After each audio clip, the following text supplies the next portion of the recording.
السلام عليكم ورحمة الله وبركاته. مجموعة جديدة، سلسلة جديدة، لكن تختلف عن السلسلة القديمة اللي كانت هي الأطوار المنبرية. اليوم ناخذ مجموعة من الأوزان الشعرية ونطبقها على القصائد الحسينية وأيضا على أبيات النعي.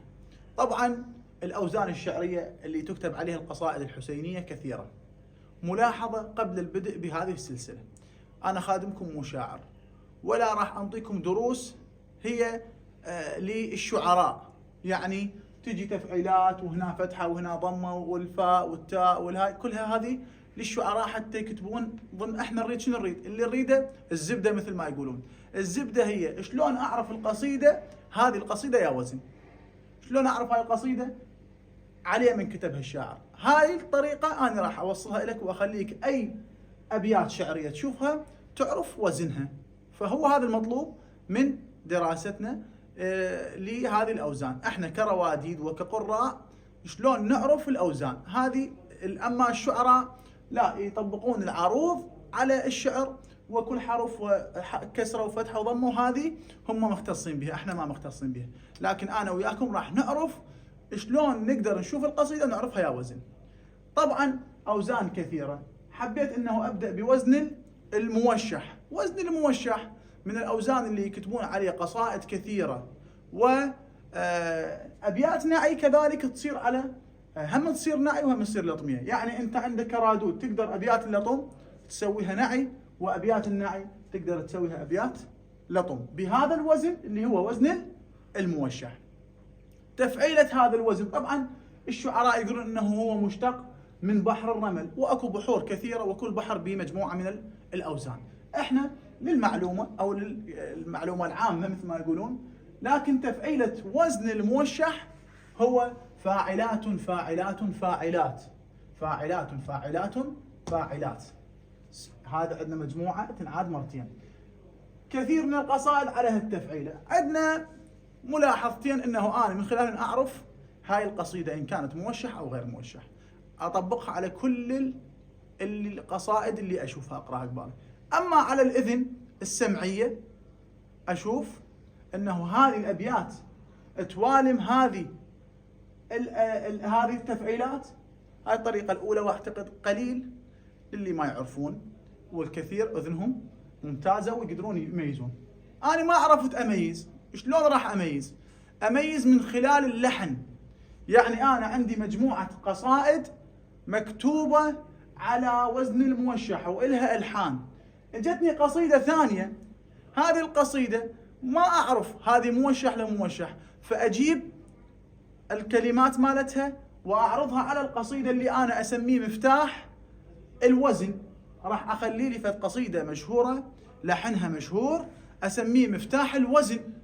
هذا الوزن اي شعر، اي ابيات شعرية اجيبها اطبقها على هذا اللحن، اشوفها تقعد. اذا قعدت معناتها هذا وزن الموشح، هذا وزن البحر طويل، هذا وزن التجليبة، هذا وهكذا. اذا ما قعدت اشوف لي غير وزن، معناتها هذا مو وزن الموشح. واضح اغاتي؟ الان راح نجي نطبق. طبعا انا احاول على عجالة وباختصار نبين لكم هذه المعلومات. عندنا قصيدة مشهورة اللي هي جينا ننشد كربلة مضيعينها. هذه القصيدة معروفة ومسموعة عند الكل. وطبعا للمعلومة أيضا، وزن الموشح المدرسة النجفية تقرأه بطريقة، وكذلك المدرسة الكربلائية تقرأه بطريقة، وكل وزن يقرأ بألحان متعددة. لكن أكو تراث عندنا نسميه تراث. التراث النجفي يقرونه بطريقة، والتراث الكربلائي أيضا يقرونه بطريقة أخرى، وإحنا راح نستعرض لكم هذه الطرق. نجي نقراها بالطريقة اللي تصير أسهل علينا بالحفظ. جينا ننشد كربلة مضيعينها. النجف يقروها بهاي الطريقة، نخليها مفتاح لنا حتى نطبق عليها كل الكلمات على هذا اللحن، إذا كان نريد نعرفه موشح أو لا.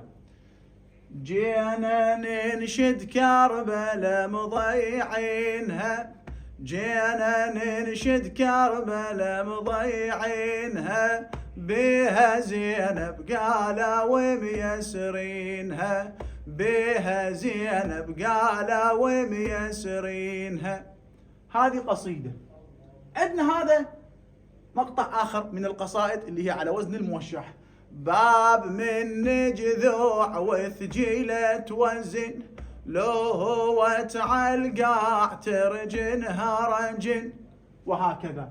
يا شهر يا شهر عاشور ما مثلك شهر بكابول. وهكذا. هذه أوزان بالطريقة النجفية. أقدر أقرأها بالطريقة الكربلائية؟ ليش ما أقدر؟ يا شهر عاشور ما مثلك شهر، جينا ننشد كربلا ضايعينها. وهكذا باقي القصائد.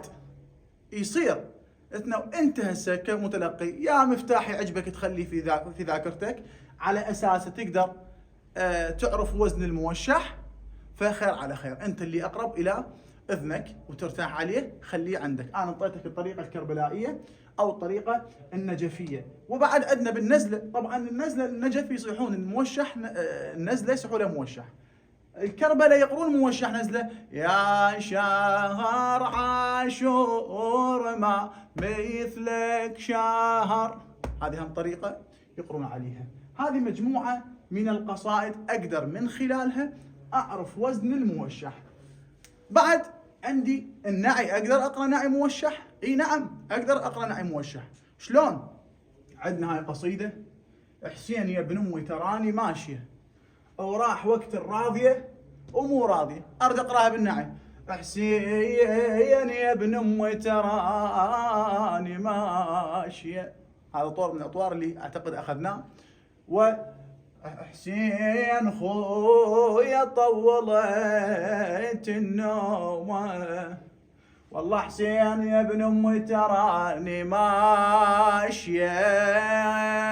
شوف جاي اطبق لك الاطوار على وزن الموشح. ماشيه وراح وقت الراضيه ومو راضيه. وهكذا. هذا وزن الموشح باختصار بزبده على قولتهم. حتى احنا شو نسوي؟ نعرف اوزان الشعر الشعبي اللي تكتب عليها القصائد. تكتب عليها القصائد الحسينيه: فاعلات فاعلات فاعلات، جينا ننشد كربلا مضيعينها، باب من جذوع وثجيلة وزن.